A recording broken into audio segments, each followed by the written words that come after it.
After these things, Paul departed from Athens and went to Corinth, and he found a certain Jew named Aquila, born in Pontus, who had recently come from Italy with his wife Priscilla, because Claudius had commanded all the Jews to depart from Rome, and he came to them.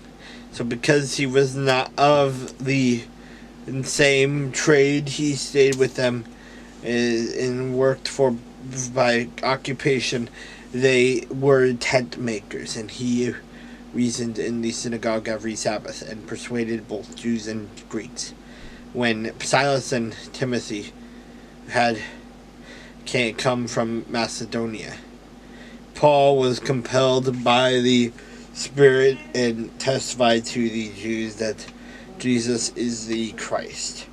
But when they opposed him and blasphemed, he shook his garments and said to them, "Your blood be borne by your own heads. I am clean from now on. I will go to the Gentiles." And he departed from there and entered the house of a certain man named Justus, one who worshipped God, whose house was next door to the synagogue.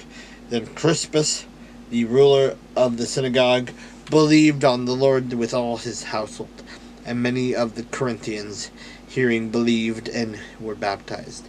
Now the Lord spoke to Paul in the night by a vision. Do not be afraid, but speak and do not keep silent. For I am with you, and no one will attack you to hurt you, for I have many people in this city. And he continued there 1 year and 6 months, teaching the word of God among them. When Gallio was a proconsul of Achaia, the Jews with one accord rose up against Paul and brought him to the judgment seat, saying, "This fellow persuades men to worship God contrary to the law." And when Paul was about to open his mouth, Gallio said to the Jews, "If it were a matter of wrongdoing or wicked crimes, O Jews, there would be reason why I should bear with you. But if it is a question of words and names and your own law, look to yourselves, for I do not want to be a judge of such matters." And he drove them from the judgment seat. Then all the Greeks took Sosthenes, the ruler of the synagogue, and beat him before the judgment seat. But Gallio took no notice of these things. So Paul still remained a good while. Then he took leave of the brethren and sailed for Syria. And Priscilla and Aquila were with him. He had his hair cut out off the centuria, and he had taken a vow. And he came to Ephesus and left them there. And he himself entered the synagogue and reasoned with the Jews. When they answered him to stay a longer time with them, he did not consent, but took leave of them, saying, "I must by all means keep this coming feast in Jerusalem, and I will return again to you, God willing." And he sailed from Ephesus.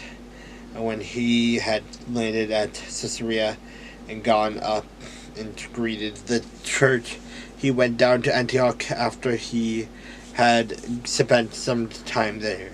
He departed and went over the region of Galatia and Phrygia in order strengthening all the disciples. Now a certain Jew named Apollos, born at Alexandria, an eloquent man and mighty in the scriptures, came to Ephesus. This man had been instructed in the way of the Lord and being fervent in spirit. He spoke and taught accurately the things of the Lord, though he knew only the baptism of John. So he began to speak boldly in the synagogue. When Aquila and Priscilla heard him, They took him aside and explained to him the way of God more accurately. And when he desired to cross to Acacia, the brethren wrote, exhorting the disciples to receive him. And when he arrived, he greatly helped those who had believed through grace, for he vigorously refuted the Jews, publicly showing from the scriptures that Jesus is the Christ.